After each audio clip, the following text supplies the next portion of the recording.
Assalamualaikum warahmatullahi wabarakatuh. Waalaikumsalam warahmatullahi wabarakatuh. Kepada Ibu Arina Aprilia, S. Pram, MS Pram.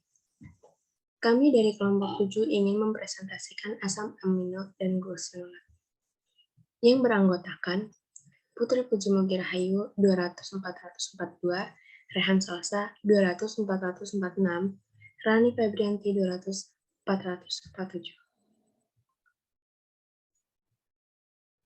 Kepada pembaca pertama yaitu Saudari Rani Febrianti. Kepada Saudari Rani Febrianti, saya persilahkan. Apa itu asam amino? Asam amino yang merupakan monomer, satuan pembentuk protein, adalah suatu senyawa yang mempunyai dua gugus fungsi, yaitu gugus fungsi amino dan gugus fungsi karboksil. Dalam biokimia, seringkali pengertiannya dipersempit. Keduanya terikat pada satu atom karbon C, yang sama gugus karboksil memberikan sifat asam dan gugus amina memberikan sifat basa.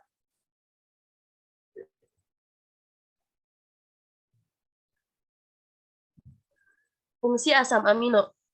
Fungsi asam amino yang pertama yaitu penyusun protein termasuk enzim. Yang kedua, kerangka dasar sejumlah senyawa penting dalam metabolisme vitamin, hormon, dan asam nukleat. Fungsi ketiga, pengikat logam penting yang diperlukan dalam reaksi enzimatik seperti kofaktor.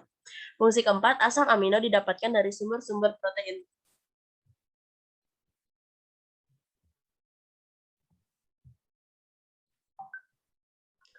Protein adalah senyawa organik yang terdiri dari satu atau lebih asam amino. Protein yang didapatkan melalui makanan sehari-hari diurai dalam pencernaan dalam bentuk asam amino. Ada beberapa asam amino yang penting dalam struktur dan metabolisme mempunyai konfigurasi D, yaitu dalam D-alanin dan D-glutamat, yang merupakan komponen penyusun dinding sel bakteri tertentu.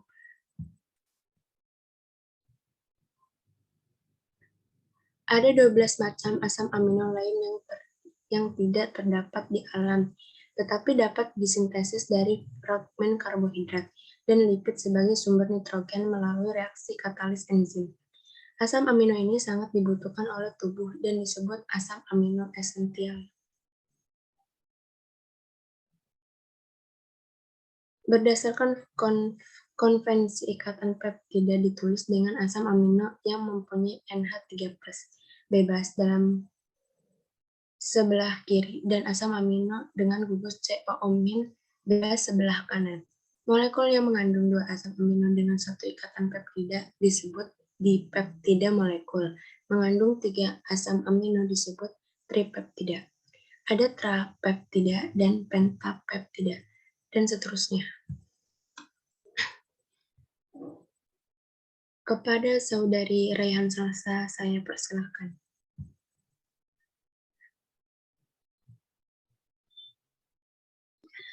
Glukosinolaat adalah metabolit sekunder yang dibentuk dari beberapa asam amino.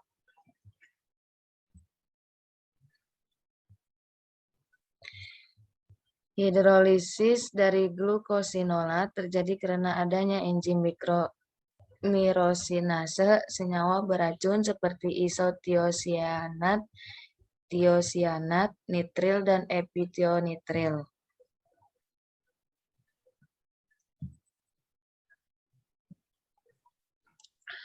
Glukosinolaat plus enzim mirosinase terbentuk aglikon, isotiosianat yang pedas dan korosif.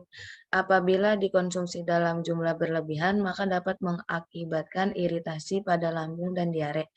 Karena makanan pedas dapat mempercepat peristaltik usus.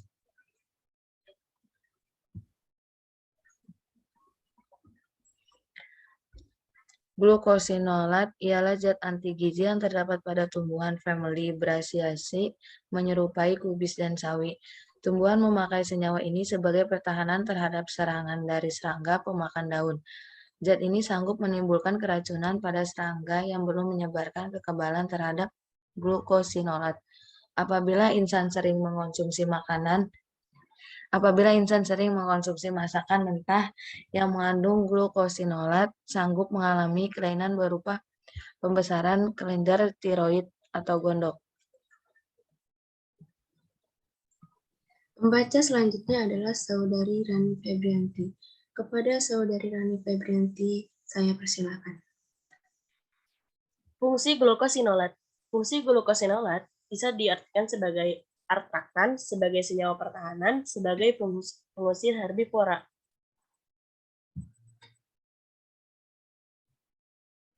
Glukosinolat dikelompokkan menjadi setidaknya 3 kelompok. Kelompok pertama, glukosinolat alifatik, contoh sinigirin, terbentuk dari asam amino alifatik, biasanya metionin.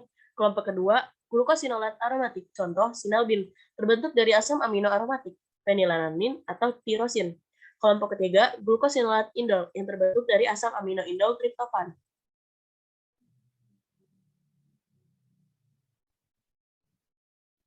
Contoh sayuran yang sudah mendapatkan glukosinolat yaitu brokoli, kol bunga, arugula, bokcoy, rutabaga, lobak, atau sejenis sawian.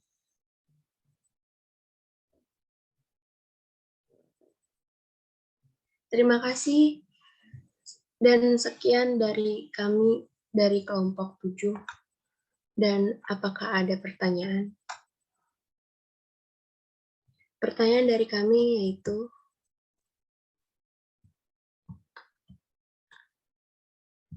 satu, fungsi dari glukosida dari hewan.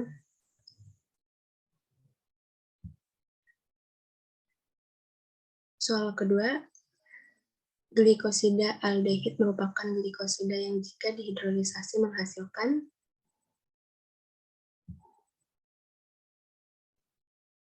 Soal ketiga, terdapat banyak senyawa glikosida yang aktif. Salah satunya adalah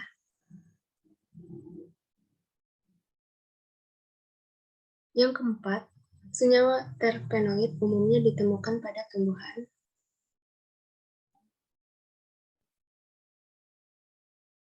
Soal terakhir, yang kelima, glikosida adalah senyawa alami yang terdiri dari bagian karbohidrat paling banyak ditemukan adalah.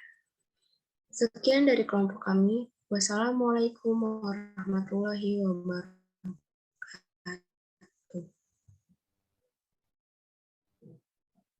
Waalaikumsalam warahmatullahi wabarakatuh.